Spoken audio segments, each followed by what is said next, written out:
السلام عليكم ورحمه الله تعالى وبركاته. ازيكم عاملين ايه؟ يا رب تكونوا بخير. ان شاء الله النهارده هعلمكم خدعه اسمها جوست، وجوست معناها شبح، وده لان الشبح بيختفي. فالنهارده جاي اعلمك ازاي تخفي حاجات كتيره، وحاجه النهارده هي لبانه، وكمان تقدر تخفي سيجاره مثلا. انا هعمل لك الخدعه وانت خد الفكره طبقها على اي حاجه تشوفها مناسبه. الموضوع كله هو انك هتطلب من شخص لبانه زي دي او سيجاره او اي حاجه بنفس الهيئه دي كده. انا هنا معايا لبانه اهو زي ما انتم شايفين. هخلي الناس كلها تتاكد من اللبانه دي او من السيجاره ايا كان هي ايه. هحطها جوه ايدي بالراحه زي ما انتم شايفين كده اهو. وكل اللي انا هعمله حركه بسيطه جدا، هي هنفخ بس على ايدي، هعمل كده هلاقي اللبانه اختفت. جاهزين نشوف شرح الخدعه دي؟ يلا بينا. اول حاجه انت هتحتاج حاجه مطاوله. ليه؟ لان سر الخدعه بيكمن في الحركه دي. انت بتمسك اللبانه او السيجاره او ايا كان هي ايه بايدك بالشكل ده، 4 صوابع هنا، صابع الابهام على بدايه اللبانه او السيجاره او ايا كان، وانت بتزق. بص الصابع ده مبيبقاش ماسك قوي، علشان لو هو ماسك قوي اللبانه مش هتدخل، لكن لو هو مجرد ساند فبص لما تزق اللبانه هتدخل لجوه. فبالتالي اهو بفضل ازق بايدي دي. طبعا ايدي هنا مغطيه، يعني انا مش فاتح صوابعي فباين ان اللبانه بتدخل جوه، لا انا قافل ايدي كويس.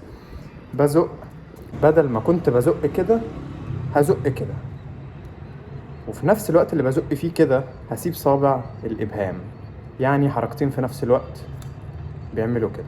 بس شايف هنا بانت اللبانه من هنا، فانت لازم وانت بتزق تتاكد ان اللبانه خلاص يعني ملهاش اخر، وتعمل حركتين في نفس الوقت كده وتسيب الابهام زي ما قلنا. فده اللي هيحصل. وطبعا ايدك مغطيه، هتعمل حاجه اسمها فينجر بالم، يعني هتطبق ايدك دي شويه فتبقى كده علشان تقدر تمسك اللبانه. تنزل ايدك عادي خالص وانت بتتكلم مع الناس، تعمل كده ممكن تلاقي اللبانه اختفت. خدعه سهله جدا، انت بس محتاج تتمرن عليها شويه. وفي وجهه نظري الخدعه دي حلوه انها تتعمل في مكالمه فيديو، في زوم ميتنج مثلا، او لو انت بتكلم مع واحد صاحبك فيديو هي حلوه في ان انت تعملها. ليه بقى؟ لان هيبقى عندك حريه انك بعد ما تنقل اللبانه من الايد للتانيه انك توقع اللبانه على الارض مثلا، او تحطها في جيبك او ايا كان. لكن قدام الناس هم شايفينك فول فيو، لكن انت في زوم او يعني لو بتكلم حد فيديو انت مقيد بفريم زي الفريم اللي انتوا شايفيني منه ده.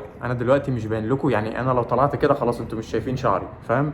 فبالتالي انت هتبقى مقيد بفريم تقدر تعمل فيه حاجات كتير قوي بقى. فاهو عشان تبقى فاهمني، زقيت، فضلت ازق، هنزل ايدي هنا بقى اقدر اوقع اللبانه. وممكن على فكره لو انت في زوم ميتنج وليك واحد صاحبك مثلا اخوك او اي حاجه، ممكن اخوك يجي ياخد اللبانه من تحت، ماشي، واللبانه دي مثلا يكون ممضي عليها او حاجه، ياخدها من تحت ويروح مثلا يوديها في اوضه بعيد خالص على ترابيزه مثلا، وانت بعد ما تخفي بالشكل ده وتوقع واخوك ياخد اللبانه يوديها ومش عارف ايه، وتعمل الماجيكال مومنت بتاعتك واللبانه تختفي، هتاخد الكاميرا وتقول له بص عارف اللبانه دي راحت فين؟ اللبانه دي اتحولت، اللبانه دي بقت شبح.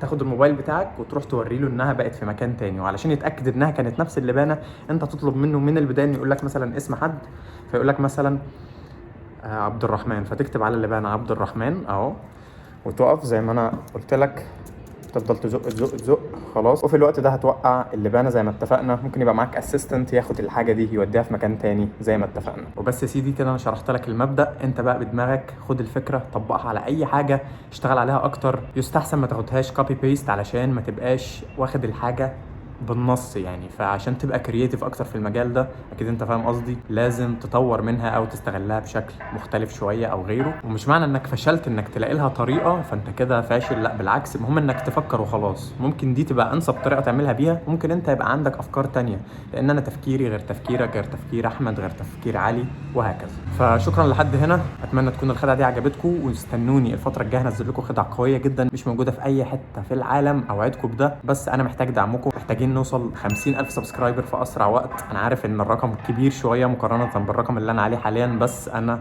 واثق فيكم وواثق في اي حد بيتفرج عليا.